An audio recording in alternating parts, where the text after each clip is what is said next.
Aku menatap berita kebangkrutannya di layar ponselku. Aku ingat tawa sombongnya malam itu. Tawa yang mengiris hatiku, menertawakanku seolah aku sampah. Dia pikir aku, istrinya, hanyalah pajangan bodoh yang bisanya mengurus dapur. Dia salah besar. Penghinaan malam itu adalah bahan bakar yang menyulut apiku. Tawa terakhir adalah milikku, dan rasanya sangat manis. Siapa sangka? Sebelum ceritanya dimulai, silakan tulis di kolom komentar dari daerah mana saja teman-teman yang menonton cerita ini. Jangan lupa like dan subscribe agar channel ini bisa semakin berkembang dan bisa mempersembahkan cerita yang lebih menarik lagi. Winda Setianingrum adalah definisi istri sempurna di lingkaran sosial suaminya. Di usianya yang menginjak 30 tahun, ia memiliki ketenangan dan kecantikan lembut yang membuat para istri lain iri. Namun, di balik senyum tipis itu, Winda adalah seorang wanita brilian yang terpaksa mengubur ijazah bisnis terbaiknya di dasar laci. Semua demi Arga Wijaya, suaminya. Arga, 32 tahun, adalah bintang. CEO muda yang sedang naik daun, karismatik, tampan, dan pandai bicara. Mereka telah menikah selama 5 tahun. 2 tahun pertama terasa manis, namun 3 tahun terakhir terasa seperti musim kemarau yang panjang. Arga sibuk membangun citranya, dan Winda dituntut menjadi pendamping yang patuh, diam, dan cantik. Apartemen mewah mereka di pusat kota terasa lebih seperti sangkar emas yang dingin daripada sebuah rumah. Malam itu, Winda telah berusaha keras. Gaun sutra berwarna zamrud yang dipakainya memeluk tubuhnya dengan pas. Hadiah dari Arga bulan lalu. Pakai ini di acara gala dinner nanti. Kamu harus terlihat sempurna, kata Arga saat itu. Lebih terdengar seperti perintah direktur daripada permintaan suami. Mereka duduk di meja bundar terbaik di Lecil, sebuah restoran fine dining di puncak gedung pencakar langit. Pemandangan kota Jakarta berkilauan di bawah mereka. Tetapi Winda hanya merasakan hawa dingin dari pendingin ruangan dan sikap Arga. Di meja itu ada Farel, sahabat Arga yang paling vokal dan penjilat ulung, lalu Rizwan, mitra bisnis Arga yang jauh lebih pendiam dan analitis, serta beberapa investor penting lainnya. Arga, tentu saja, menjadi pusat perhatian. Dia tertawa, gelas wine mahal tergenggam di tangannya, menceritakan visi besar perusahaan barunya. Winda hanya duduk di sebelahnya, tersenyum ketika dibutuhkan, menuangkan air untuk Arga ketika gelasnya kosong, persis seperti aksesori hidup yang telah dilatih dengan baik. Di dalam hati, Winda merasa sesak. Dia mengenal Arga lebih dari siapapun. Dia tahu di balik citra brilian itu, Arga adalah pria yang arogan, manipulatif, dan sangat meremehkannya. Dia rindu menjadi dirinya sendiri, rindu berdebat ide, rindu menggunakan otaknya. Jadi, kendala terbesar kita sebenarnya di root optimization, kata Arga, berpura-pura serius di depan para investor. Tim logistik kami sedang bekerja keras mencari solusinya. Farel langsung menimpali. Pasti beres di tanganmu, gak? Kamu kan jenius. Winda, yang tesis masternya dulu membahas optimasi logistik dan memenangkan penghargaan, merasa gatal untuk bicara. Dia tahu persis solusi yang Arga butuhkan. 3 bulan lalu, dia pernah mencoba membahas algoritma baru yang dia baca di jurnal, tapi Arga hanya mengibaskannya. Jangan pusingkan kepalamu dengan urusan kantor, sayang, katanya waktu itu. Malam ini, didorong oleh 2 gelas wine dan rasa frustrasi yang memuncak, Winda lupa akan posisinya. Saat terjadi jeda singkat, dia mencondongkan tubuh sedikit. Mas Arga, suaranya pelan, nyaris berbisik, tapi cukup terdengar di keheningan meja itu. Kalau Winda boleh kasih saran, mungkin masalahnya bukan di jumlah armada, tapi di pathfinding algoritma yang dipakai. Semua orang menoleh padanya. Arga membeku. Matanya menatap Winda. Tidak percaya. Winda melanjutkan. Gugup namun bersemangat karena akhirnya bisa bicara. Ada algoritma heuristik baru, semacam Astar yang dimodifikasi, yang bisa memotong biaya pengiriman sampai 30% dengan mengkalkulasi real-time traffic. Keheningan total melanda meja itu. Farel menatap Winda seolah Winda baru saja menumbuhkan kepala kedua.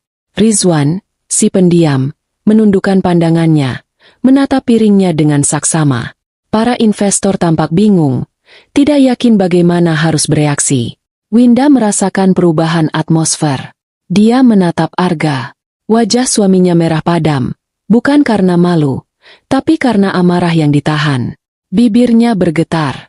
Lalu, Arga tertawa. Itu bukan tawa geli atau tawa bangga. Itu adalah tawa keras, meledak, dan penuh penghinaan. Tawa yang menggema di seluruh ruangan restoran yang tadinya hening.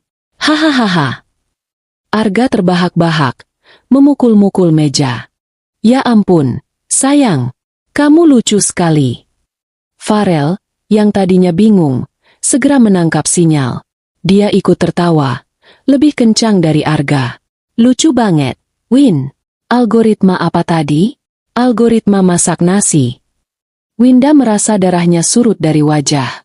Panas yang memalukan menjalari lehernya. Dia merasa telanjang. Arga akhirnya mengendalikan tawanya, meski matanya masih basah karena geli. Dia menepuk-nepuk kepala Winda seperti menepuk anjing peliharaan. Sayang, katanya. Suaranya masih mengandung sisa tawa, tapi matanya dingin menusuk. Urusan dapur saja ya. Obrolan ini terlalu berat untukmu. Dia kemudian menoleh ke para investor, merangkul bahu Winda dengan gerakan posesif yang merendahkan. Maafkan istri saya. Dia terlalu banyak nonton film fiksi ilmiah, sepertinya. Jadi, kembali ke bisnis. Winda tidak mendengar sisa obrolan itu. Dia hanya duduk diam. Urusan dapur saja. Kalimat itu bergema di telinganya. Kalimat itu adalah vonis mati untuk harga dirinya. Dia bisa merasakan tatapan iba dari pelayan, tatapan canggung dari investor, dan tatapan meremehkan dari Farel. Dia melirik Rizwan. Pria itu masih diam, tapi Winda bisa melihat rahangnya mengeras. Rizwan adalah satu-satunya yang tidak tertawa. Dia hanya menatap Arga dengan ekspresi yang tidak terbaca, sebelum akhirnya permisi ke toilet. Sisa malam itu adalah neraka. Winda memasang senyum palsu yang kaku, senyum yang terasa seperti topeng retak di wajahnya. Dia ingin berteriak. Dia ingin melempar gelas wine ke wajah Arga. Dia ingin lari dari sana. Tapi dia tidak melakukan apapun. Dia hanya duduk, diam, dan menahan kehancurannya. Saat pesta usai dan mereka di lobi menunggu valet, Arga meremas lengannya, kuat. Jangan pernah permalukan aku seperti itu lagi, desisnya. Senyum masih terpasang di wajahnya untuk orang-orang di sekitar. Kamu pikir kamu siapa? Winda hanya menatap lantai marmer yang berkilauan. Kamu pulang duluan pakai taksi, lanjut Arga, melonggarkan dasinya. Aku dan Farel masih mau lanjut round 2. Ada yang harus diselesaikan. Winda tahu, diselesaikan berarti pergi ke klub malam atau apartemen simpanan. Arga bahkan tidak berusaha menyembunyikannya lagi. Dia memberikan beberapa lembar uang ratusan ribu ke tangan Winda, seolah Winda adalah pesuruh. Winda menerima uang itu tanpa ekspresi. Dia berjalan keluar dari lobi hotel yang megah, sendirian. Hujan mulai turun, membasahi Jakarta. Dia masuk ke dalam taksi, dan saat itulah dia membiarkan air matanya jatuh. Tapi itu bukan air mata kesedihan. Itu air mata amarah yang membara. Malam penghinaan ini adalah yang terakhir. Dia bersumpah. Apartemen mewah itu terasa dingin dan kosong. Jam digital di dinding ruang tengah menunjukkan pukul 11 malam. Winda berdiri di depan jendela raksasa, menatap lampu kota yang berkelip di tengah hujan. Gaun zamrud yang indah itu kini terasa seperti kostum badut yang memalukan. Dia melepaskannya dengan kasar, membiarkannya jatuh teronggok di lantai marmer. Dia berganti pakaian dengan kaos dan celana panjang longgar. Pakaian, rumah, yang Arga benci. Kelihatan seperti gembel. Begitu Arga pernah berkomentar. Malam ini, Winda tidak peduli. Dia duduk di sofa bludru seharga mobil, tapi tidak merasakan kenyamanan sedikit pun.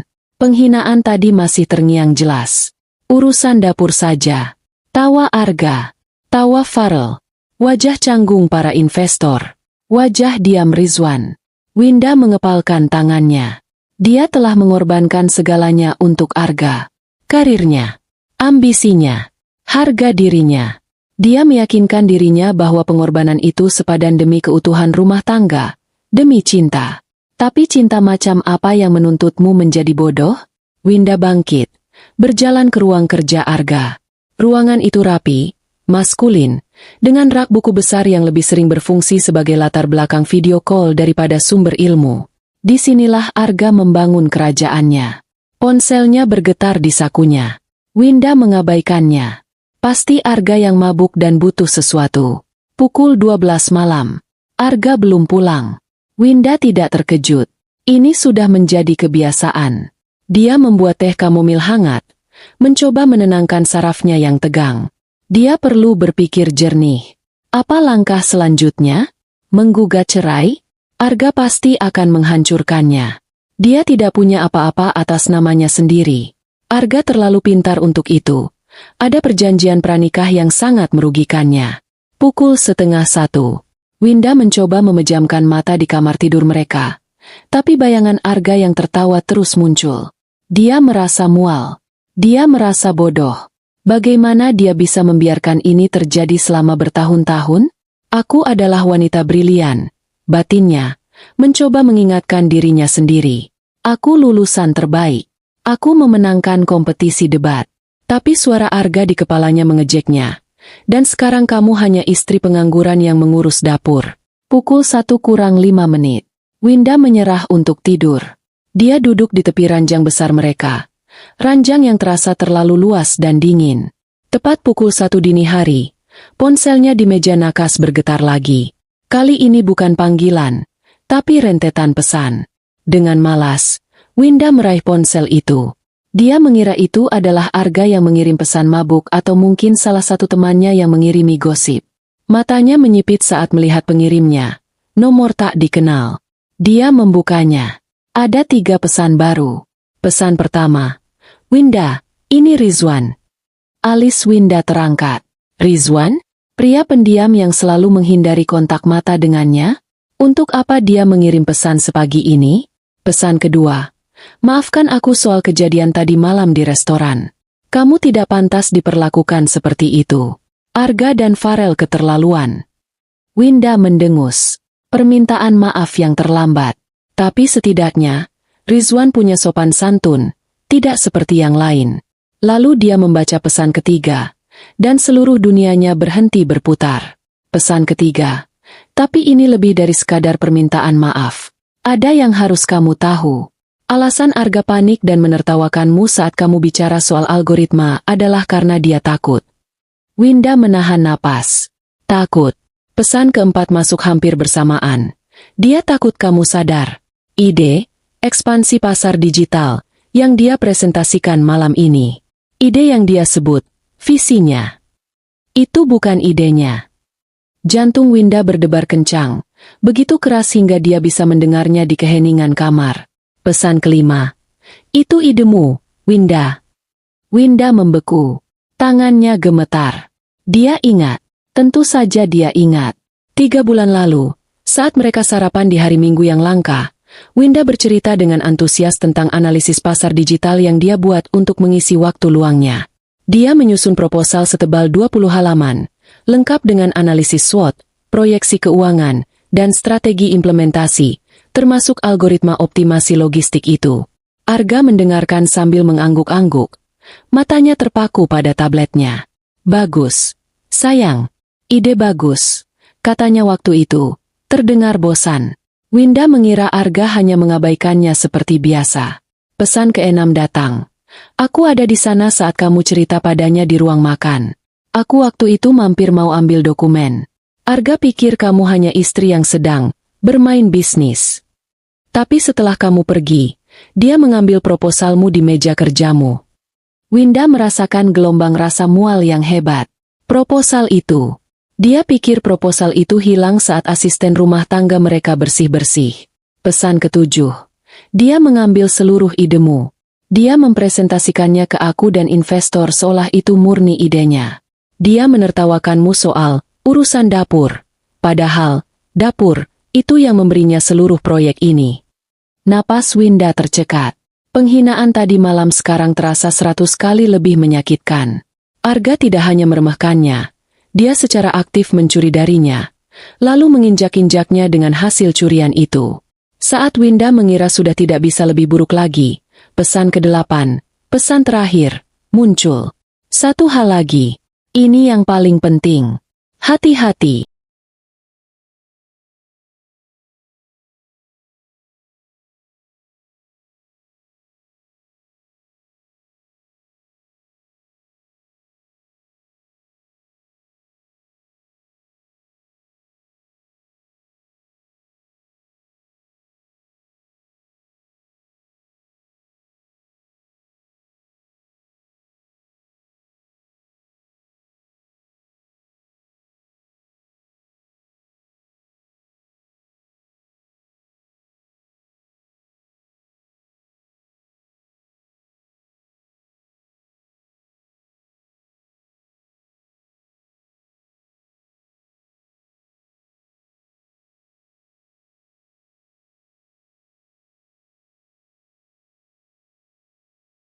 Arga tidak bermain sendiri di perusahaan.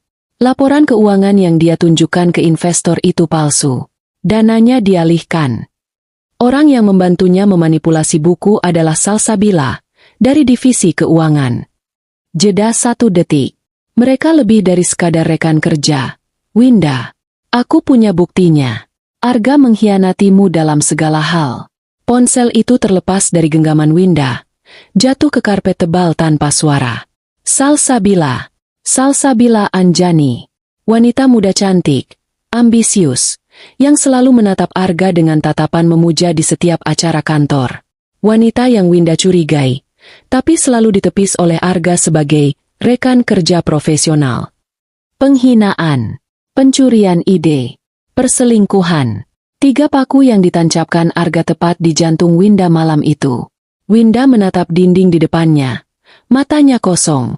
Selama beberapa menit, dia tidak merasakan apa-apa. Hanya kehampaan yang dingin. Rasa sakitnya begitu dalam hingga membuatnya mati rasa. Di bar lain di seberang kota, Rizwan menatap ponselnya. Dia telah mengirimkan senjatanya. Hatinya terasa campur aduk antara rasa bersalah telah menyeret Winda dan rasa puas. Arga juga telah mengkhianatinya, mencuri klien besar darinya minggu lalu. Arga sudah terlalu serakah. Maaf, Win, gumam Rizwan ke gelas minumannya. Tapi hanya kamu yang bisa menjatuhkannya dari dalam. Di sebuah penthouse mewah lainnya, Arga sedang tertawa, kemejanya terbuka. Salsabila menuangkan sampanye untuknya. Kamu jenius, Mas. Presentasi tadi sukses besar, kata Salsabila sambil mencium pipi Arga. Tentu saja, kata Arga sombong. Oh, kamu harusnya lihat wajah istriku tadi. Aku bilang dia cuma pantas urus dapur. Preachless. Keduanya tertawa bersama, tidak menyadari bahwa di apartemen utama Arga, sang istri baru saja bangkit dari kematian emosionalnya. Winda bangkit dari tempat tidur. Dia tidak menangis. Tidak ada lagi air mata yang tersisa. Yang ada hanya amarah yang dingin, tajam, dan sangat fokus. Rasa sakitnya telah bermetamorfosis menjadi sesuatu yang lain. Sesuatu yang berbahaya. Dia berjalan ke ruang kerja Arga. Dia menyalakan komputer desktop Arga. Dia tahu kata sandinya, tanggal ulang tahun Arga, tipikal seorang narsis. Tapi dia tidak mencari di sana. Dia berlutut, melihat ke bawah meja. Di sana, tersembunyi di balik tumpukan kotak, ada laptop lama Arga. Laptop yang Arga pikir sudah rusak dan tidak terpakai. Laptop yang Winda tahu masih menyimpan semua file lama Arga sebelum Arga menjadi CEO sukses dan mengganti semua perangkatnya. Winda menarik laptop itu keluar. Dia meniup debu di atasnya. Dia menekan tombol power. Layar itu menyala, memancarkan cahaya biru redup ke wajah Winda yang kini terlihat sangat tenang. Kamu ambil ideku, bisik Winda di ruangan yang sunyi itu. Kamu ambil harga diriku. Kamu ambil pernikahanku. Dia menatap layar login yang menyala. Sekarang, bisiknya, matanya menyala dalam kegelapan. Aku akan ambil semuanya darimu. Pintu apartemen terbuka pukul 4:30 pagi. Suara bep pelan dari kunci digital memecah keheningan. Disusul suara langkah kaki yang berat dan terseret. Winda, yang duduk di sofa ruang tengah dalam kegelapan, tidak bergerak. Dia telah menghabiskan 4 jam terakhir di depan laptop tua Arga. 4 jam yang terasa seperti menelan serpihan kaca. Dia telah menemukan semuanya. Arga terhuyung masuk. Dasinya sudah longgar. Jasnya tersampir di lengan. Bau alkohol dan parfum wanita yang asing, parfum salsabila, Winda kini yakin, langsung menguar, memenuhi udara bersih apartemen. Gelap sekali, gerutu Arga, meraba-raba dinding mencari saklar. Lampu di atas kepala menyala terang, menyilaukan. Arga mengernyit. Matanya yang memerah menatap Winda di sofa. Winda telah mengganti pakaiannya kembali ke piyama sutra. Wajahnya bersih dari riasan, rambutnya tergerai. Dia tampak seperti istri yang menunggu dengan cemas. "Winda, kamu belum tidur?" Suara Arga terdengar kesal, seolah Winda telah melakukan kesalahan dengan menunggunya. Winda menatap suaminya. Pria yang dia cintai, atau setidaknya, pria yang dia pikir dia cintai. Kini yang dia lihat hanyalah monster yang rakus dan palsu. Topeng karismatik Arga terlihat konyol di matanya sekarang. Di dalam dadanya, kemarahan yang membara semalam telah mendingin menjadi es yang tajam. Dia harus bermain. Dia harus mengenakan topengnya. "Aku terbangun," kata Winda pelan. Suaranya sengaja dibuat sedikit serak dan cemas. "Mas baru pulang." Arga mendengus, melempar jasnya sembarangan ke kursi. Banyak urusan. Para investor itu cerewet sekali. Dia berjalan ke dapur, membuka kulkas, dan menenggak air dingin langsung dari botol. Tindakan yang selalu Winda benci karena tidak higienis. "Kamu baik-baik saja?" Arga bertanya dari dapur. Punggungnya masih menghadap Winda. Pertanyaan itu tidak mengandung kekhawatiran. Itu adalah tuduhan. Dia bertanya, "Kamu akan mulai mengomeliku sekarang?" Winda menarik napas dalam-dalam. Aku minta maaf soal tadi malam, Mas." Arga berhenti minum. Dia berbalik perlahan, menatap Winda dengan curiga. "Maaf untuk apa?" "Karena bicara sembarangan," kata Winda, menundukkan kepalanya. Dia memaksakan sedikit getaran pada suaranya. "Aku sudah mempermalukan Mas di depan teman-teman. Aku tidak tahu apa yang kupikirkan." Keheningan melanda. Arga mengamati Winda. Wajahnya yang kelelahan dan mabuk perlahan berubah. Bibirnya menyunggingkan senyum tipis yang penuh kepuasan diri. Dia suka ini. Dia suka Winda yang tunduk. "Baguslah kalau kamu sadar," kata Arga, berjalan mendekat. Dia duduk di meja kopi di depan Winda, mencondongkan tubuhnya. Bau alkohol kembali menerpa Winda. "Sudah kubilang, Winda, obrolan itu bukan duniamu. Duniamu di sini, mengurusku."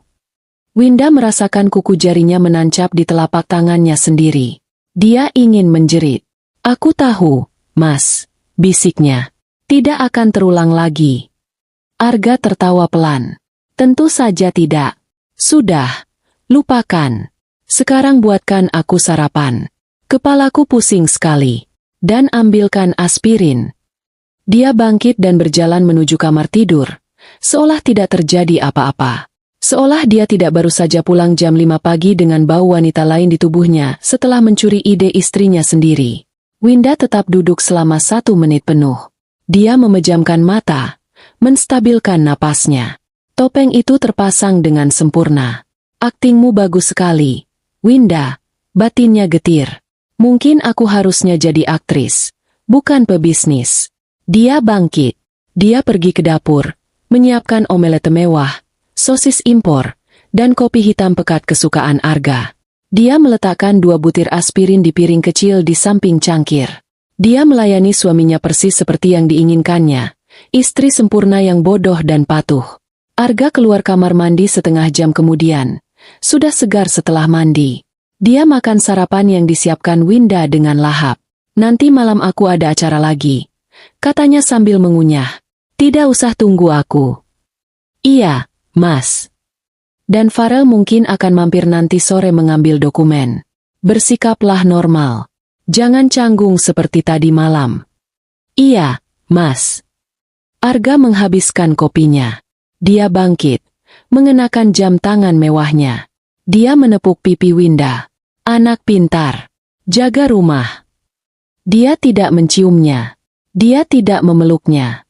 Dia hanya berjalan keluar pintu, siap untuk menjalani harinya sebagai CEO brilian. Pintu apartemen berbunyi klik. Mengunci. Winda berdiri diam di dapur yang sunyi. Dia menatap sisa sarapan Arga.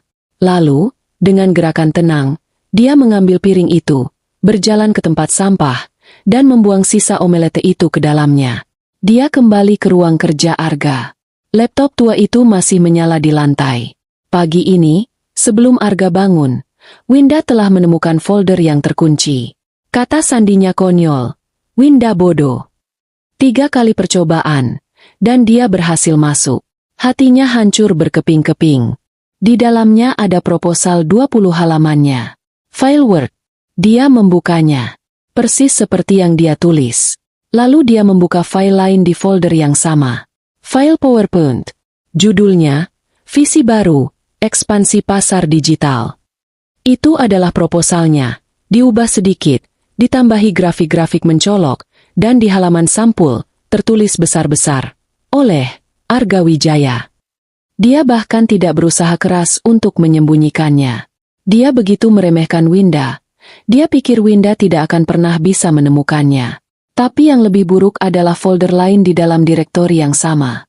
Judulnya, Keuangan Pribadi. Winda tidak pernah ikut campur urusan keuangan Arga. Arga selalu bilang itu urusannya. Winda hanya perlu menerima kartu kredit tanpa batas. Winda, yang dibutakan cinta, setuju. Kini dia melihat kebodohannya. Folder itu berisi spreadsheet lama, laporan bank, dan kwitansi-kwitansi pindaian. Ini adalah catatan keuangan Arga sebelum dia menjadi kaya raya. Dan disinilah Winda melihat polanya. Bahkan sebelum perusahaan besar ini, Arga sudah melakukannya. Ada transfer-transfer kecil ke rekening yang tidak dikenal. Ada faktur-faktur dari perusahaan konsultan yang Winda yakin fiktif. Dan kemudian, dia melihat nama itu. Salsabila. Bukan, nama itu belum ada di catatan lama. Tapi ada nama lain. Rina, Ika, Cynthia. Semuanya menerima dana konsultasi atau gaji proyek yang jumlahnya ganjil. Arga selalu memiliki wanita simpanan yang dia bayar menggunakan dana perusahaan. Salsabila hanyalah yang terbaru, dan tampaknya, yang paling serakah dan paling terlibat. Winda menatap file di laptop tua itu, lalu ke pesan Rizwan di ponselnya.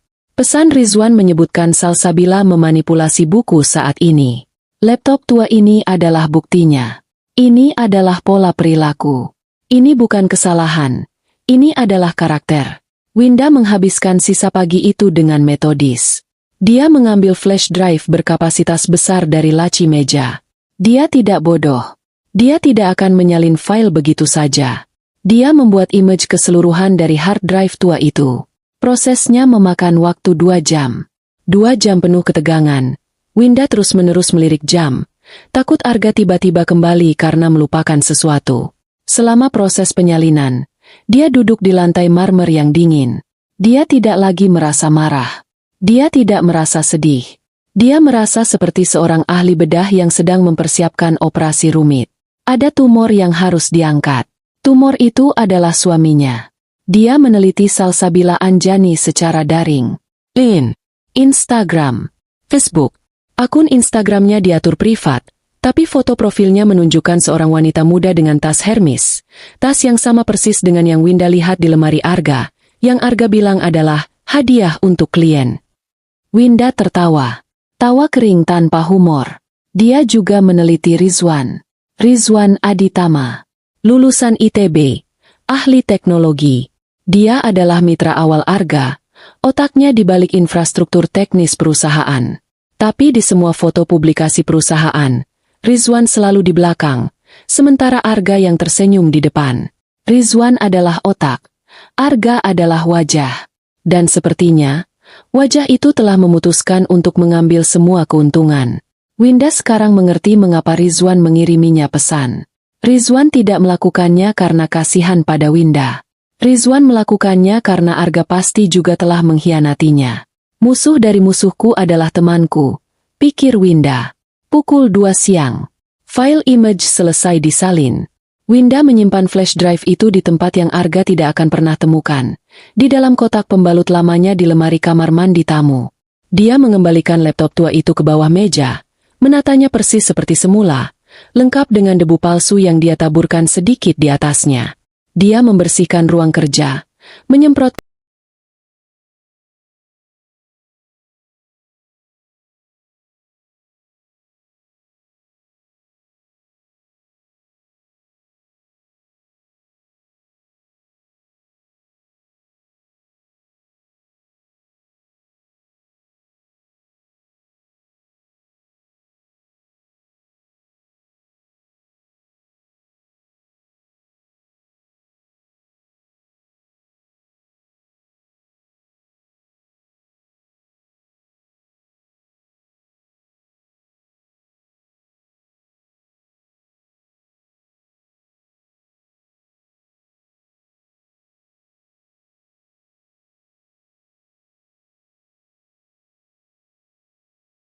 pengharum ruangan agar tidak ada bau pengap dari laptop tua.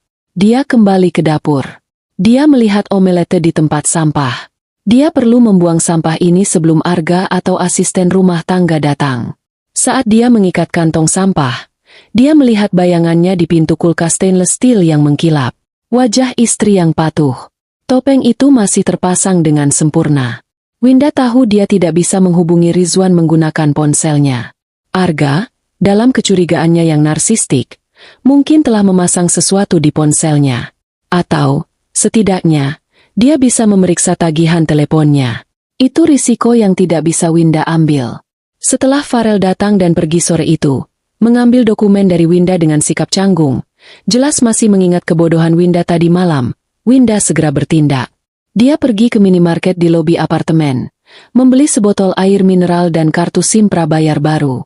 Dia juga mampir ke toko elektronik kecil di basement, membeli ponsel murah seharga Rp300.000. Ponsel, bodoh, yang hanya bisa menelepon dan mengirim SMS.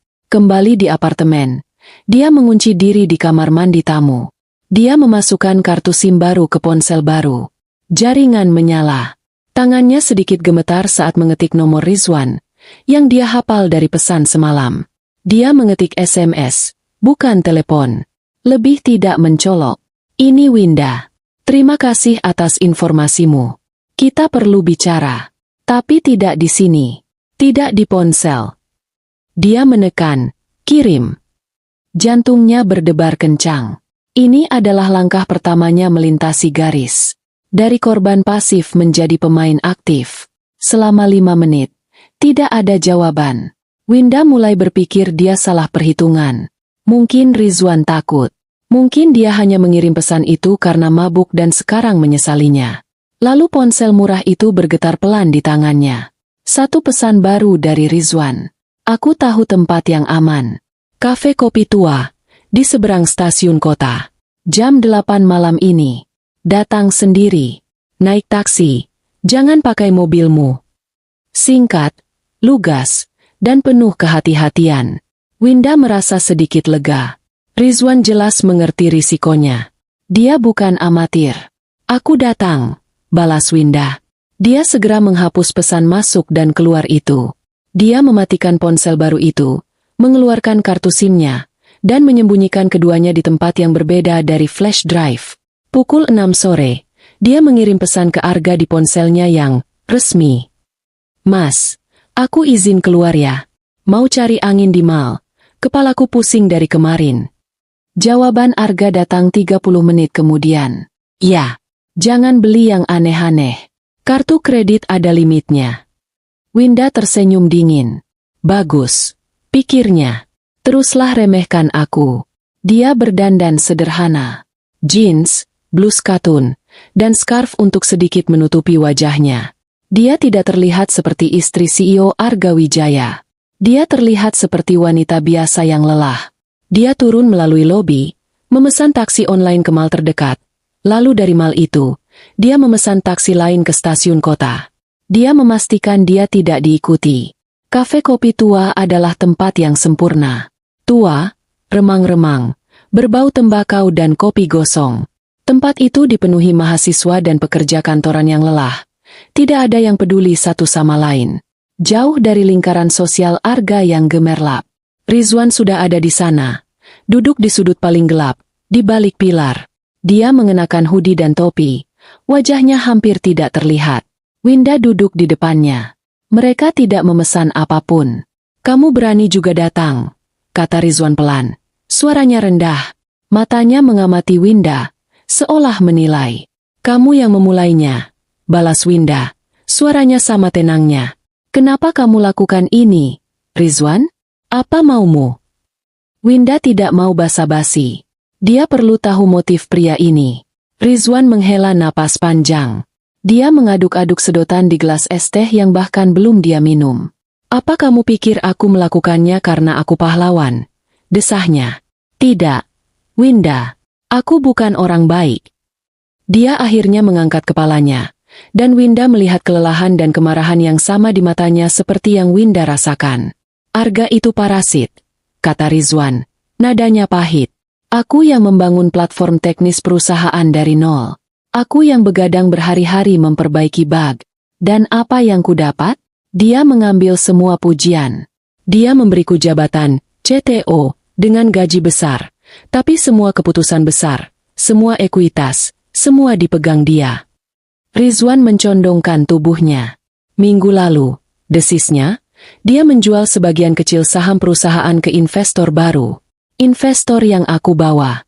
Dan dia melakukannya di belakangku, memotong bagianku sepenuhnya. Dia bilang itu, biaya operasional. Winda mengangguk pelan. Tentu saja. Itu sangat arga. Dan idemu itu, lanjut Rizwan, itu adalah puncaknya. Dia mencuri idemu. Lalu dia menertawakanmu di depanku. Dia menempatkan kita semua di meja itu dalam posisi yang memalukan. Dia pikir kita semua bodoh. Dia pikir dia dewa. Dia bukan dewa, kata Winda. Dia hanya pria rakus dengan ego yang rapuh. Rizwan menatap Winda dengan pandangan baru. Ada kekaguman di sana. Ya, tepat sekali. Dan Salsabila, perempuan itu lebih dari sekadar simpanan. Dia adalah akuntannya. Mereka berdua membuat perusahaan ini berdarah sampai kering. Mereka mengalihkan dana, tanya Winda. Mengalihkan. Rizwan tertawa sinis. Mereka merampoknya. Faktur fiktif. Gaji karyawan hantu. Proyek konsultan bodong. Salsabila pintar memanipulasi buku. Dan Arga menggunakan uang itu untuk gaya hidup mewahnya. Mobil baru, jam tangan, apartemen Salsabila semua dibayar oleh uang investor yang seharusnya dipakai untuk pengembangan. Aku menemukan catatan lama di laptopnya, kata Winda. Ini polanya sejak dulu. Mata Rizwan membelalak. Laptop tua yang di ruang kerjanya? Aku kira sudah mati. Tidak. Dan aku punya salinan hard drive-nya. Rizwan tersenyum untuk pertama kalinya. Senyum yang dingin dan tajam. Bagus. Kamu lebih pintar dari yang dia kira. Aku butuh lebih banyak, kata Winda. Bukti lama ini bagus untuk menunjukkan pola. Tapi aku butuh bukti saat ini. Aku butuh akses ke buku besar yang sekarang. Rizwan terdiam. Dia mengamati kafe sejenak, memastikan tidak ada yang mendengarkan. Lalu dia merogoh sakunya. Dia tidak mengeluarkan ponsel. Dia mengeluarkan sebuah flash drive kecil berwarna hitam. Berbeda dengan flash drive besar yang Winda gunakan untuk menyalin data. Ini kecil, mungil. Arga pikir aku jenius teknologi, kata Rizwan. Dan aku memang jenius. Dia memintaku membangun sistem keamanan paling canggih untuk server perusahaan. Dia tidak tahu, saat kamu membangun kastil, kamu selalu menyimpan satu kunci rahasia untuk dirimu sendiri. Dia meletakkan flash drive itu di atas meja dan mendorongnya pelan ke arah Winda. Ini bukan data, jelas Rizwan. Ini adalah kunci. Colokan ini ke laptopmu. Laptop bersih. Jangan laptop rumahmu. Dan ini akan membukakan backdoor langsung ke server utama. Kamu akan punya akses level admin. Kamu bisa melihat semua yang Salsabila sembunyikan. Laporan keuangan asli, folder tersembunyi, email-email mereka. Winda menatap flash drive itu. Benda kecil itu adalah bom nuklir. Kenapa berikan ini padaku? Tanya Winda, menatap langsung ke mata Rizwan. Kenapa tidak kamu gunakan sendiri? Karena aku sudah terlalu terlibat, kata Rizwan jujur. Jejak digitalku ada di mana-mana. Kalau aku yang menarik data itu, Salsabila akan tahu. Arga akan tahu. Mereka akan menghancurkanku. Tapi aku... Kamu adalah istri yang bodoh, kata Rizwan, menggunakan kata-kata Arga. Kamu tidak ada di sistem. Kamu adalah hantu. Jika data ini tiba-tiba bocor, mereka akan mencurigai investor saingan, peretas luar, siapa saja. Tapi mereka tidak akan pernah mencurigaimu. Dia menatap Winda. Aku ingin Arga hancur. Winda. Aku ingin dia kehilangan segalanya seperti dia mencoba membuatku kehilangan segalanya. Tapi aku tidak bisa melakukannya sendiri. Tapi kamu bisa. Dan apa bagianmu? Tanya Winda. Saat semua ini hancur, apa yang kamu dapat? Keadilan, kata Rizwan.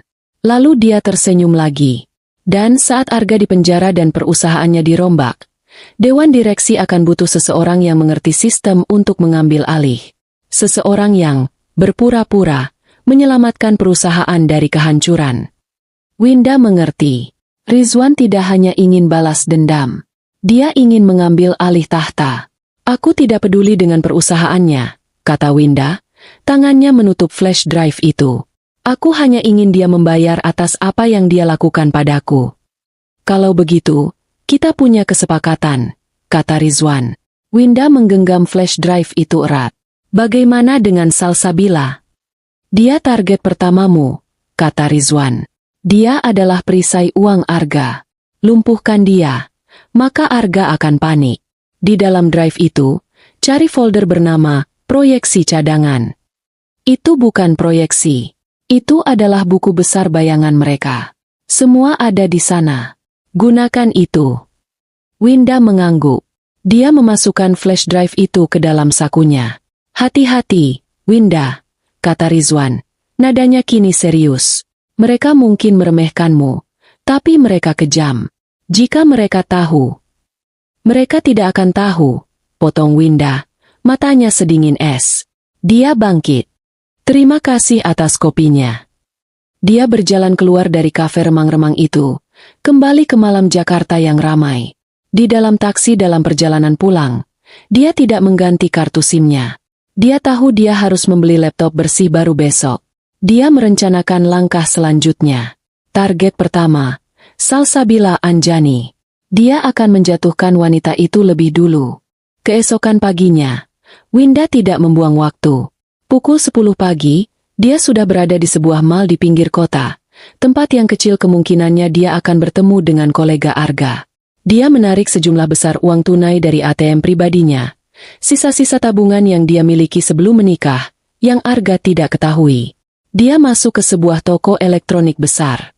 Dia tidak memilih laptop gaming yang mencolok atau ultrabook tipis yang mahal. Dia memilih laptop mid-range berwarna hitam standar, model yang paling umum dan mudah dilupakan. Dia membayarnya dengan uang tunai. Di toko sebelah, dia membeli sebuah dongle internet nirkabel dan kartu SIM data prabayar, juga dengan uang tunai. Dia tidak kembali ke apartemen mewahnya.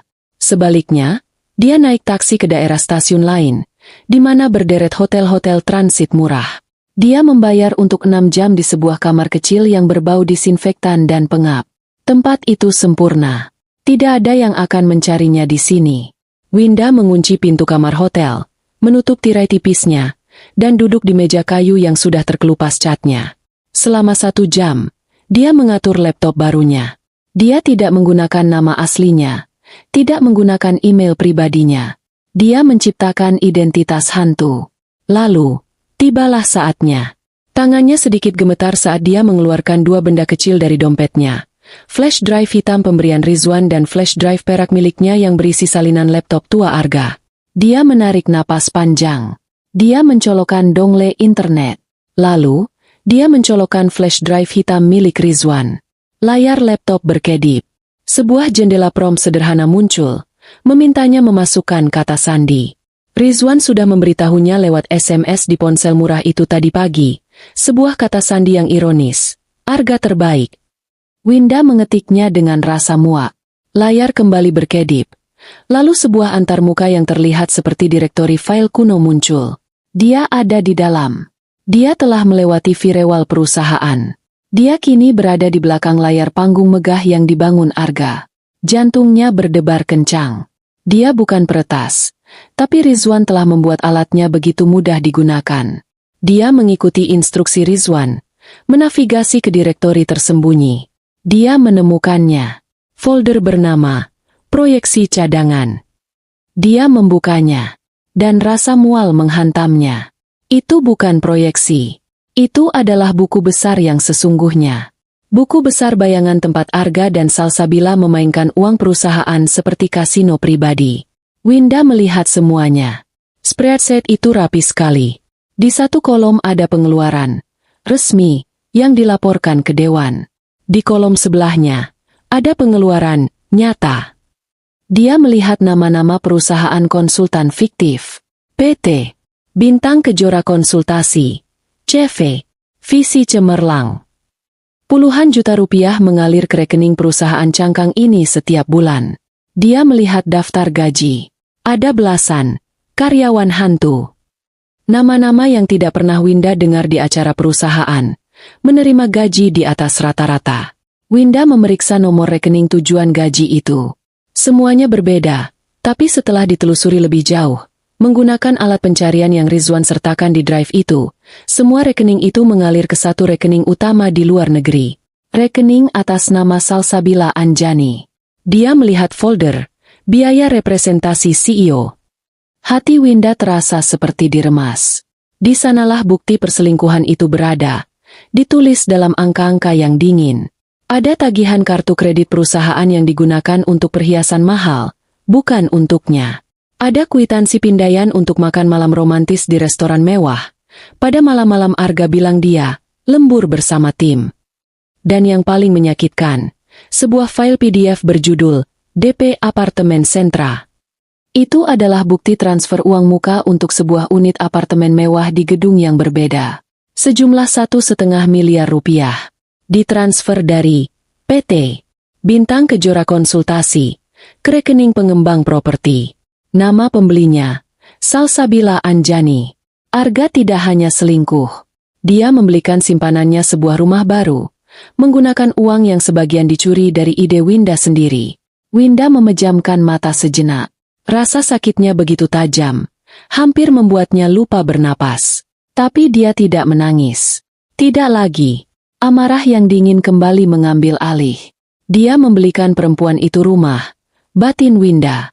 Aku akan memastikan dia berakhir di jalanan. Winda mulai bekerja dengan metodis. Dia tidak akan membocorkan semuanya sekaligus. Itu akan terlalu berantakan, dan Arga mungkin bisa berkelit. Seperti yang dikatakan Rizwan, targetnya adalah Salsabila. Dia perlu memisahkan perisai itu dari Arga. Dia dengan cermat menyalin file-file yang secara spesifik dan tidak terbantahkan terkait dengan Salsabila. Bukti transfer gaji karyawan hantu ke rekening luar negerinya. Faktur-faktur fiktif yang memiliki tanda tangan digital Salsabila. Dan, ini adalah bagian favorit Winda, bukti pembayaran DP apartemen itu. Dia tidak menyentuh file yang melibatkan Arga secara langsung. Belum. Setelah dia yakin memiliki cukup amunisi untuk mengubur Salsabila, dia mencabut flash drive Rizwan. Dia membersihkan jejaknya di laptop itu, menghapus cache dan riwayat. Dia mencolokkan flash drive peraknya sendiri. Dia memindahkan file-file bukti itu ke drive peraknya, mengompresnya dalam sebuah folder zip yang dia beri nama Audit Penting. Dia mematikan laptop itu. Dia mengeluarkan kartu SIM dari dongle internet, mematahkannya menjadi 2. Dia melakukan hal yang sama pada kartu SIM ponsel murahnya. Dia mengemasi tasnya. Dia meninggalkan kamar hotel itu, membayar sisa tagihannya dengan uang tunai. Langkah selanjutnya, pengiriman. Dia tidak bisa mengirimnya dari laptop ini atau dari apartemennya. Dia pergi ke perpustakaan umum kota. Tempat yang ramai, anonim, dengan puluhan komputer publik. Dia duduk di salah satu bilik, mencolokkan flash drive peraknya. Dia membuka layanan email anonim yang aman, membuat akun baru, peduli keuangan bri@proton.mail. Dia mengetik email sederhana. Tidak ada ancaman, tidak ada emosi, hanya fakta. Kepada ETH, Bapak Harun Sitohang, Kepala Departemen Audit Internal. Dengan hormat, Kami, sekelompok karyawan yang peduli dengan masa depan perusahaan, ingin melaporkan adanya penyalahgunaan wewenang dan penggelapan dana skala besar yang terjadi di dalam divisi keuangan. Ini bukan sekadar rumor. Kami melampirkan bukti-bukti awal yang tak terbantahkan, yang menunjukkan aliran dana ilegal, faktur fiktif, dan penciptaan karyawan hantu yang semuanya diatur oleh Kepala Divisi Keuangan, Salsabila Anjani. Dana perusahaan telah digunakan untuk membeli properti pribadi dan memperkaya diri sendiri. Kami memohon Bapak untuk segera mengambil tindakan dan melakukan audit forensik penuh. Kami percaya pada integritas Bapak untuk membersihkan perusahaan ini. Hormat kami, karyawan peduli. Winda berhenti sejenak. Pak Harun Sitohang. Dia pernah bertemu dengannya sekali di acara perusahaan. Seorang pria tua yang kaku, berkacamata tebal, dan sangat menjunjung tinggi aturan. Dia tipe orang yang membenci jalan pintas dan kemewahan baru yang dipamerkan Arga. Dia adalah target yang sempurna. Winda menekan tombol, lampirkan. Dia mengunggah folder zip, audit penting, itu. Dia menarik napas. Dia menekan, kirim. Pesan terkirim. Bom telah diluncurkan. Winda menutup email itu.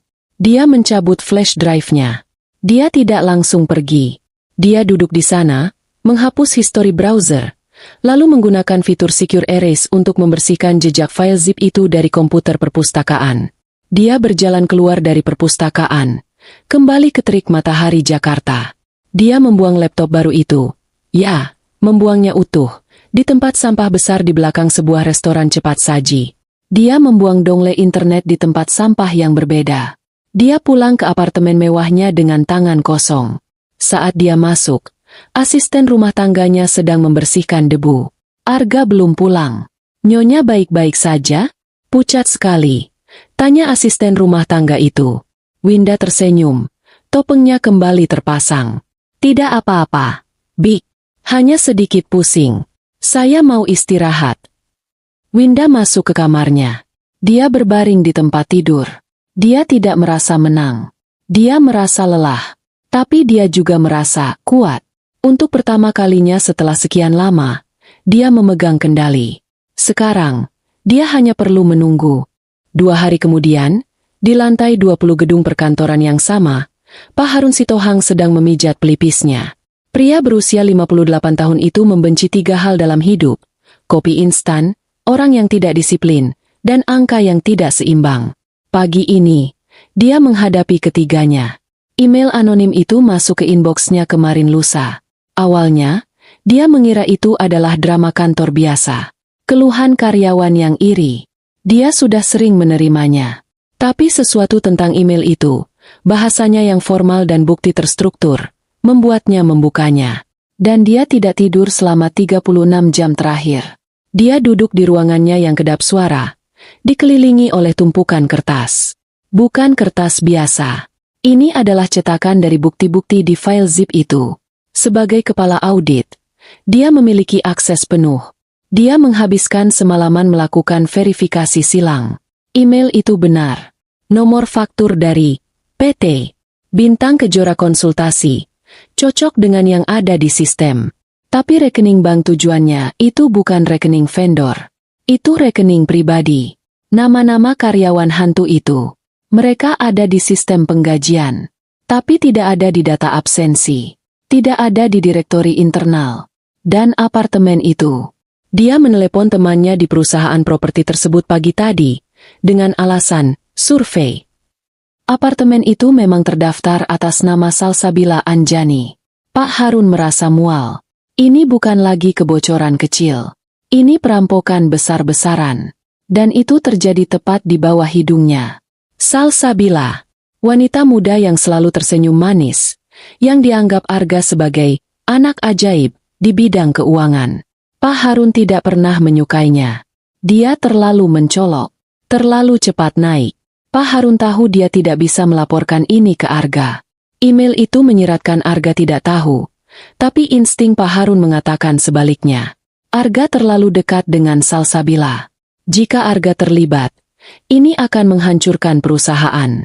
Tapi jika Arga tidak terlibat, dia telah gagal total sebagai CEO karena membiarkan ini terjadi. Apapun itu, Salsabila harus dihentikan. Dia tidak memanggil Arga. Dia menelepon langsung Ketua Dewan Komisaris, Pak Wiratama, seorang pria sepuh yang memegang saham pendiri dan membenci skandal. 1 jam kemudian, sebuah pertemuan darurat diadakan. Hanya Pak Harun dan Pak Wiratama. Ini bencana, kata Pak Wiratama. Wajahnya pucat pasi setelah melihat bukti-bukti itu. Kita harus segera bertindak. Diam-diam. Saya setuju, kata Pak Harun. Kita harus memisahkan Salsabila dari sistem. Segera, sebelum dia bisa menghapus lebih banyak bukti. Di lantai 25, Salsabila sedang mengagumi kuku barunya. Manicure seharga 2 juta rupiah. Dia menyesap latte mahalnya dan menertawakan email dari salah satu manajer yang mengeluh soal anggaran. Dia merasa tak tersentuh. Arga memujanya. Uang mengalir masuk. Lalu, telepon di mejanya berdering. Bukan ponsel pribadinya yang penuh pesan mesra dari Arga, tapi telepon kantor. Dari Sekretaris Dewan Komisaris. Selamat siang, Bu Salsabila. Pak Wiratama meminta kehadiran Anda di ruang rapat utama sekarang. Beliau ada bersama Pak Harun. Salsabila sedikit mengernyit. Tumben, ada agenda apa ya? Mendesak. Bu, mohon segera. Salsabila mendesah kesal. Dia merapikan blus sutranya, menyemprotkan sedikit parfum, dan membawa tabletnya. Mungkin Pak Tua itu akhirnya mau menyetujui skema investasi barunya. Dia berjalan ke ruang rapat utama dengan langkah angkuh. Ketika dia membuka pintu, suasana ruangan terasa dingin. Pak Wiratama duduk di ujung meja, wajahnya seperti batu. Pak Harun duduk di sebelahnya, menatap Salsabila dari balik kacamata tebalnya. Tidak ada kopi, tidak ada basa-basi. 2 orang petugas keamanan internal berdiri di dekat pintu. Silakan duduk, Salsabila, kata Pak Wiratama, suaranya datar. Salsabila mulai merasa gugup. Ada apa ini, Pak? Kenapa ada satpam? Pak Harun tidak menjawab. Dia hanya mendorong setumpuk kertas ke seberang meja. Bisakah Anda menjelaskan ini? Salsabila melihat kertas di atas. Itu adalah salinan bukti transfer ke PT Bintang Kejora Konsultasi. Darah surut dari wajah Salsabila. Saya tidak mengerti. Itu vendor kita. Bukan, kata Pak Harun datar. Itu rekening pribadi Anda di Bank Swiss. Salsabila ternganga. Itu tidak benar. Itu fitnah. Siapa yang? Pak Harun mendorong kertas lain. Daftar karyawan hantu. Anda juga menggaji diri Anda sendiri belasan kali lipat dengan nama-nama palsu ini. Pak Harun mendorong kertas terakhir. Bukti DP apartemen. Menggunakan uang perusahaan untuk membeli properti. Cukup mengesankan. Salsabila panik. Dia merogoh tasnya, mencari ponselnya. Saya harus menelepon Mas Arga. Ini jebakan. Tidak perlu, kata Pak Wiratama. Akhirnya angkat bicara. Per hari ini, Salsabila Anjani, Anda diskors dari semua tugas Anda. Tim keamanan akan mengantar Anda keluar dari gedung ini. Semua aset perusahaan Anda, ponsel, laptop, kartu akses, akan disita untuk kepentingan audit forensik. Anda tidak bisa melakukan ini, jerit Salsabila. Sisi elegannya lenyap, digantikan kepanikan murni. Arga tidak akan membiarkan ini. Arga Wijaya adalah CEO. Dia akan melakukan apa yang terbaik untuk perusahaan, kata Pak Wiratama dingin. Dan yang terbaik saat ini adalah mengeluarkan Anda dari sini.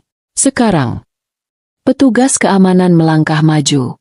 Salsabila mencoba melawan, tapi mereka menahannya dengan sigap. Lepaskan. Lepaskan aku. Arga. Mas Arga. Jeritannya bergema di koridor lantai 25 saat dia diseret. Benar-benar diseret, ke lift service. Seluruh divisi keuangan melihatnya. Dalam sekejap, reputasinya hancur. Di ruangannya, Arga mendengar keributan itu. Dia baru saja akan keluar untuk melihat apa yang terjadi ketika teleponnya berdering. Pak Wiratama. Arga. Ke ruangan saya. Sekarang. 5 menit kemudian, Arga duduk di ruangan yang sama tempat Salsabila baru saja diadili. Saya sangat terkejut, Arga. kata Pak Wiratama.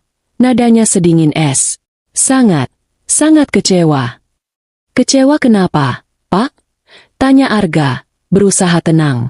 Wanita kepercayaanmu, Salsabila, ternyata adalah pencuri kelas kakap, kata Pak Harun, menyodorkan bukti-bukti itu lagi. Jantung Arga serasa berhenti berdetak. Mereka tahu, tapi instingnya sebagai penipu langsung mengambil alih. Dia menatap kertas-kertas itu. Wajahnya berubah dari bingung, menjadi terkejut, lalu menjadi murka. Itu adalah penampilan seumur hidup. Apa? Desisnya. Suaranya bergetar karena amarah. Palsu. Salsabila? Tidak mungkin. Ini pasti salah. Buktinya jelas. Arga. Dia merampok kita, kata Pak Harun. Arga membanting meja. Wanita itu. Beraninya dia. Dia mengkhianati saya. Dia mengkhianati kita semua. Arga menatap Pak Wiratama dengan mata yang berkilat-kilat. Pak, saya minta maaf. Saya telah gagal mengawasinya. Saya terlalu percaya padanya. Memang, kata Pak Wiratama, kita harus menuntutnya. Kita harus panggil polisi. Teriak Arga, kini memainkan peran sebagai CEO yang tegas. Polisi akan dilibatkan nanti, kata Pak Wiratama. Yang lebih penting, Dewan telah memutuskan. Kita akan melakukan audit forensik eksternal penuh. Menyeluruh. Semua departemen. Dimulai dari keuangan. Wajah Arga menegang. Audit eksternal? Itu bencana. Salsabila adalah perisainya. Dengan Salsabila pergi dan auditor luar masuk, mereka akan menemukan jejak yang mengarah langsung padanya. Tentu saja, kata Arga, berusaha terdengar mantap. Audit apapun yang diperlukan. Kita harus membersihkan ini sampai ke akarnya. Malam itu, Arga pulang bukan jam 11 malam dalam keadaan mabuk. Dia pulang jam 7, dalam keadaan sadar, pucat pasi, dan gemetar karena amarah yang tertahan. Winda sedang di ruang tengah, pura-pura membaca buku sambil mengatur beberapa tangkai bunga lili di vas. Arga menyerbu masuk ke apartemen. Dia tidak menyapa Winda. Dia tidak melirik Winda. Dia bahkan tidak melihat Winda. Dia berjalan lurus, membanting pintu ruang kerjanya begitu keras hingga vas bunga di meja Winda bergetar. Winda menahan senyum. Beberapa detik kemudian, dia mendengar suara-suara. Bukan teriakan. Arga terlalu pintar untuk itu. Tapi suara-suara tegang, rendah, dan cepat. Dia sedang menelepon. Winda tidak bisa mendengar jelas, tapi dia bisa menangkap beberapa kata. Pengacara. Audit eksternal. Wanita bodoh itu tertangkap. Hancurkan semua jejak. Winda dengan tenang mengambil setangkai lili putih. Dia mengagumi kelopaknya yang sempurna. Fondasi itu telah retak. Dan Arga, si CEO brilian, kini berlarian panik di dalam gedung yang mulai runtuh. 2 minggu setelah insiden Salsabila adalah neraka bagi Arga Wijaya. Tapi bagi Winda, itu adalah pemandangan yang paling memuaskan. Perisai suaminya telah hilang, dan Arga kini telanjang bulat menghadapi badai yang dia ciptakan. Audit eksternal yang dijanjikan Pak Wiratama telah dimulai. Ruang rapat di lantai 24 diubah menjadi markas tim auditor forensik. Mereka menyisir setiap transaksi, setiap email, setiap file di server. Arga berada dalam mode kepanikan penuh. Dia tidak lagi pulang pagi dalam keadaan mabuk. Dia pulang larut malam, matanya merah karena lelah dan stres, membawa aroma ketakutan yang asam, bukan lagi parfum simpanan. Winda, tentu saja, memainkan perannya dengan sempurna. Dia menjadi istri yang penuh perhatian. Dia akan menyambut Arga di pintu, membawakan tas kerjanya, melepaskan sepatunya, dan menyiapkan air hangat untuk mandi. Mas, kamu kelihatan lelah sekali, katanya suatu malam. Suaranya dipenuhi simpati palsu. Audit itu pasti berat ya. Arga, yang sedang melonggarkan dasinya, menatap Winda dengan tajam. Sejak malam penghinaan itu, sejak Salsabila ditangkap, ada sesuatu yang berbeda dari Winda. Kepanikan Arga membuatnya menjadi paranoid. Kepatuhan Winda yang tiba-tiba ini terasa mencurigakan. Kamu tahu apa soal audit? Bentak Arga. Winda cuma dengar dari obrolan di lobi. Mas, Katanya divisi keuangan lagi dibersihkan. Kasihannya, Mas Arga harus menanggung semua ini sendirian. Winda mengelus lengan kemeja Arga. Sentuhan itu membuat Arga bergidik. Dia menepis tangan Winda, tapi tidak terlalu kasar. Jangan ikut campur. Urus saja rumah. Iya, Mas. Winda menunduk, menyembunyikan senyum tipis di bibirnya. Di ruang kerjanya, Arga menghabiskan waktu berjam-jam di telepon. Winda, sambil berpura-pura menyiram tanaman di koridor, bisa mendengar percakapan-percakapan panik itu. Saya tidak peduli bagaimana caranya. Bersihkan, desis Arga pada seseorang di telepon, yang Winda duga adalah pengacaranya. Tidak ada jejak yang boleh mengarah ke saya. Semuanya salahkan pada Salsabila. Dia serakah, dia bertindak sendiri. Ada jeda. Apa maksudmu mereka tidak percaya? Tentu saja mereka percaya. Saya ini korban. Winda melanjutkan menyiram anggreknya. Korban? Lucu sekali. Di malam lain, dia mendengar Arga berbicara dengan Rizwan di telepon. Nada suaranya dipaksakan tenang. Riz, back-end aman kan? Auditor tidak bisa mengakses file-file yang sensitif itu, kan? Kamu sudah pastikan. Winda menahan napas. Dia segera mengirim pesan ke ponsel murahnya, yang dia sembunyikan di dalam kotak sereal lama. Arga sedang panik soal server. Ponsel murah itu bergetar beberapa jam kemudian. Balasan dari Rizwan. Tenang saja. Aku sudah memberi auditor kunci ke server palsu. Mereka hanya akan menemukan apa yang Salsabila curi. Jejak Arga yang asli aman bersamaku dan bersamamu. Arga tidak tahu bahwa Rizwan, CTO, kepercayaannya, kini menjadi sekutu utama istrinya. Rizwan memainkan peran sebagai teman yang loyal, meyakinkan Arga bahwa semua aman, sementara di belakang, dia mengumpulkan lebih banyak bukti untuk Winda. Di tengah kekacauan audit dan paranoia ini, Arga membuat keputusan yang mengejutkan. Keputusan yang lahir dari keputusasaan murni, dibalut dengan keangkuhan yang tak terhingga. Dia mengumumkan bahwa pesta peresmian proyek ekspansi digital akan dipercepat. Kita harus menunjukkan kekuatan. Arga mengumumkan pada rapat Dewan Darurat. Suaranya bergetar karena semangat atau ketakutan. Rumor soal Salsabila sudah menyebar. Investor mulai goyah. Cara terbaik untuk meyakinkan mereka adalah dengan meluncurkan proyek terbesar kita. Kita tunjukkan bahwa kita lebih kuat dari satu apel busuk. Pak Wiratama dan Dewan Komisaris, yang lebih takut akan kejatuhan harga saham daripada kebenaran, dengan enggan menyetujuinya. Sebuah pesta besar, sebuah pertunjukan kepercayaan diri, mungkin bisa menenangkan pasar. Bagi Arga, pesta ini adalah pertaruhan terakhirnya. Jika dia bisa memukau investor dengan proyek curiannya, jika dia bisa mendapatkan suntikan dana baru, dia bisa menutupi lubang yang ditinggalkan Salsabila. Dia bisa merestrukturisasi hutang, memanipulasi buku sekali lagi, dan selamat. Dia menyewa ballroom termewah di Hotel Brawijaya.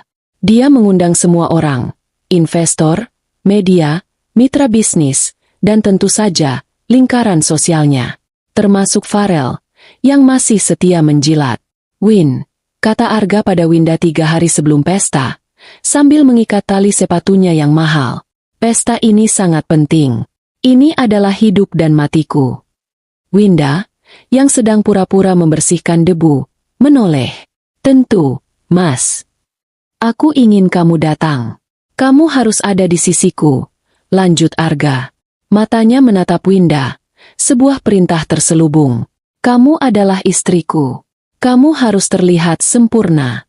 Tunjukkan pada mereka bahwa rumah tangga kita kuat. Bahwa aku memegang kendali. Ah, jadi itu. Winda bukan diundang sebagai pasangan. Dia diundang sebagai properti, sebagai tameng, sebagai bukti bahwa CEO Arga Wijaya masih mengendalikan segalanya, termasuk istrinya yang bodoh. Tentu, Mas, kata Winda lembut. Winda akan pakai gaun terbaik. Winda tidak akan mempermalukan, Mas. Arga mendengus, puas dengan jawaban itu. Bagus, pakai saja gaun zamrud yang waktu itu. Kamu terlihat lumayan dengan itu. Gaun zamrud, gaun malam penghinaannya. Arga bahkan tidak ingat.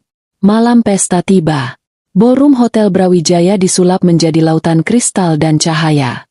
Bunga lili putih, ironisnya, bunga favorit Winda, menghiasi setiap meja. Ratusan tamu penting berlalu lalang. Sampahnya mengalir deras. Arga berdiri di dekat pintu masuk, menyambut tamu. Dia tampak hebat. Setelan tuxedo hitamnya dijahit sempurna. Rambutnya disisir ke belakang dengan rapi. Senyum palsunya yang bernilai jutaan dolar terpasang di wajahnya. Dia adalah gambaran kesuksesan. Hanya orang yang jeli yang bisa melihat ketegangan di rahangnya, atau bagaimana dia sesekali melirik ke arah pintu. Farel ada di sisinya, tertawa terlalu keras. Luar biasa, gah, luar biasa. Kamu benar-benar raja. Rizwan, sang CTO, berada di ruang kontrol AV di bagian belakang ballroom. Dia mengawasi segalanya, memastikan setiap mikrofon, setiap layar, berfungsi sempurna. Dia memberi anggukan singkat pada Arga, yang dibalas Arga dengan lambaian tangan cemas. Para investor berbisik-bisik di sudut.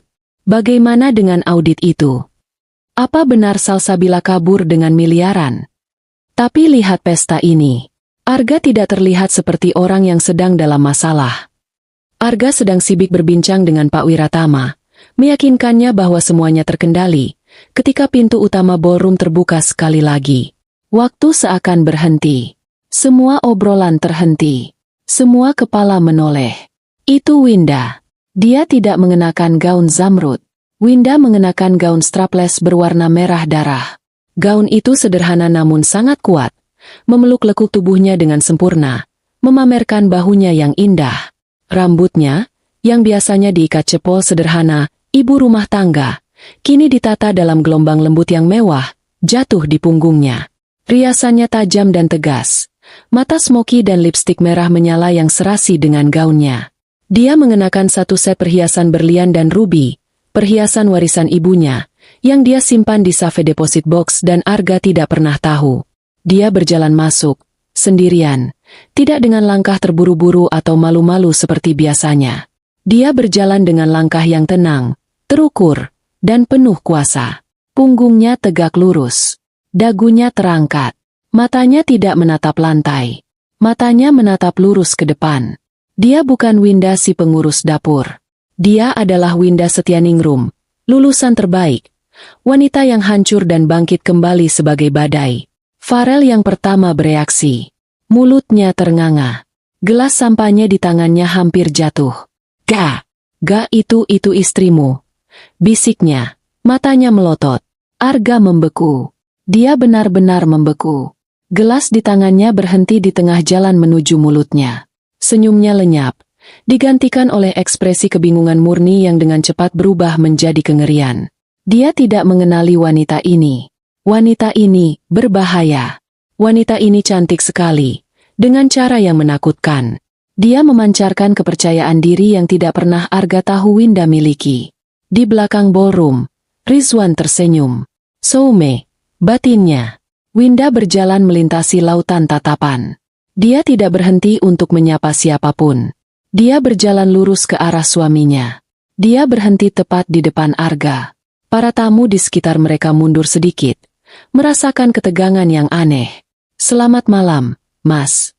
Suara Winda terdengar jernih dan dingin. Tidak ada nada manja, tidak ada nada ketakutan.